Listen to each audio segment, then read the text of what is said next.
Bonjour à tous et bienvenue sur la chaîne. On se retrouve aujourd'hui pour le taroscope du mois de septembre pour les Capricornes, ascendant Capricorne et lune en Capricorne. Ceci est un tirage général, donc s'il ne résonne pas avec votre situation, je vous invite à consulter le taroscope de votre signe ascendant et celui de votre signe lunaire afin d'avoir plus d'informations. Comme d'habitude, j'ai fait un premier tirage général en 3 cartes au tarot de Marseille, que j'ai complété avec une autre carte issue d'un autre jeu pour votre situation sentimentale. Donc on va commencer tout de suite avec le premier tirage, qui est le tirage réalisé au tarot de Marseille. J'ai tiré pour vous la carte du monde, accompagnée de la carte de la justice et de la carte de l'arcane sans nom.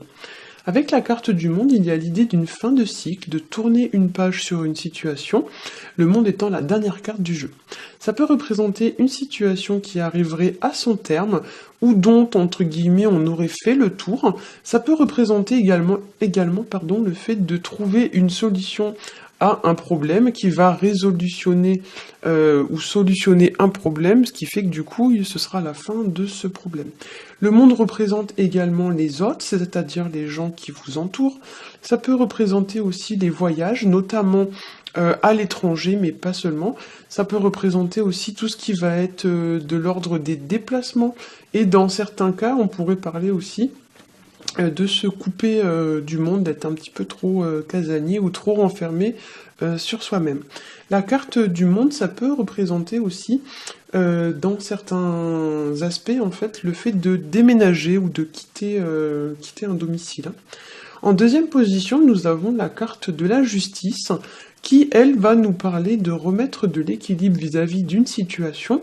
On vous demande ici d'examiner cette situation bien en face, comme si vous deviez statuer, décider ou prendre une décision. Vu la configuration que prennent les cartes, on pourrait dire ici que vous devez examiner une situation qui est peut-être liée à votre passé, et que vous n'avez pas, entre guillemets, digéré. Enfin, moi, l'impression que j'ai en voyant ce tirage, c'est qu'il y a quelque chose, entre guillemets, qui vous était resté, entre guillemets, en travers de la gorge, et maintenant, il va vous falloir passer par-dessus ça et avancer à nouveau dans votre situation. Je dis ça parce qu'en troisième carte, on a la carte de l'arcane sans nom, qui vient nous parler de trancher. Ça nous parle ici de faire place nette, de remettre des choses en ordre, et de préparer le terrain pour construire un nouveau projet.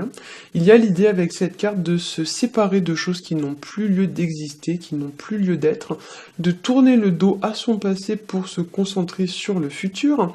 Il y a l'idée pour cette avec cette carte, de remettre des choses en ordre, de remettre des choses droites dans le bon chemin et d'avancer dans la bonne direction, comme si vous deviez, entre guillemets, remettre quelque chose ou une situation dans le droit chemin ou sur les rails. La carte de l'arcane sans nom, ça nous parle aussi de couper des relations, des liens ou des relations avec des personnes qui n'ont plus lieu d'être, comme s'il y avait des gens, voilà, à qui vous deviez arrêter peut-être d'avoir des contacts parce que ces contacts ne vous apportent pas grand-chose. Ça peut parler aussi de mettre un terme à une situation et ça peut parler pour certains de s'isoler trop du monde et du coup la carte de la justice qui est située juste à côté va vous demander de rectifier un petit peu tout ça. Alors, au niveau du tirage relationnel et sentimental, j'ai tiré pour vous la carte du renard. C'est une carte qui va vous mettre en garde contre la ruse, contre la malhonnêteté, l'hypocrisie, le mensonge, etc. C'est une carte qui vous indique de ne pas vous fier aux apparences. Elle symbolise aussi les personnes qui vivent dans l'illusion, c'est-à-dire qui en mettent plein la vue, on va dire, aux autres, alors qu'en fait, entre guillemets, c'est que du fake, dans le sens où c'est simulé, mais c'est pas... Il y a des gens, vous savez, qui aiment bien faire ça, qui aiment bien en mettre plein la vue aux gens qui font des belles photos sur les réseaux sociaux, etc. Mais en fin de compte, c'est pas forcément représentatif, on va dire, de leur vie. Voilà. Et pour certains, avec cette carte, on pourrait aussi vous inviter à aller voir, voilà, donc comme je l'ai dit, au-delà des apparences, et à aller voir un petit peu ce qui se cache derrière les apparences. Cette carte, elle va aussi, pour certains, nous parler de jeter un dernier coup d'œil en arrière sur une situation avant de tracer sa route, avant de continuer son chemin. Il y a aussi, pour certains ici, l'idée de convoitise, de tentation, avec cette carte, comme si vous étiez très attaché, très attiré ou très tenté par quelque chose ou par quelqu'un. Le renard, c'est aussi la personne qui fait des choses dans le dos, qui fait des choses en douce, l'air de rien.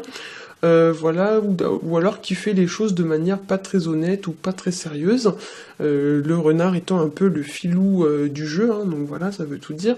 Ça représente aussi le fait de faire des choses par profit, par intérêt, pas forcément dans l'intérêt d'une personne, mais plutôt dans votre propre intérêt.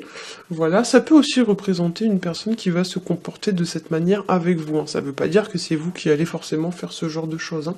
Voilà, ça peut représenter également le fait de manipulation, de chantage, ça peut représenter le fait de charmer une personne pour en retirer un quelconque intérêt. Ou alors ça peut représenter voilà, le fait que quelqu'un va faire ça vis-à-vis de vous, hein. Donc si quelqu'un tente de vous charmer ce mois-ci, restez sur vos gardes, surtout avec les cartes qui sont sorties, hein. Donc la carte de la justice, souvent c'est une carte qui vous dit de regarder les choses en face, d'ouvrir l'œil, donc il y a vraiment une idée un peu de se méfier. Voilà. Pour certains aussi, vous pourrez être tenté entre deux options possibles ou deux voies possibles ou deux partenaires possibles. Il y a un petit peu l'idée avec la carte du renard de tâter le terrain, comme si on savait pas trop quoi faire, on était un peu dans le flou, dans l'hésitation, on tergiverse, on hésite, mais on sait pas trop ce qu'on doit faire, hein.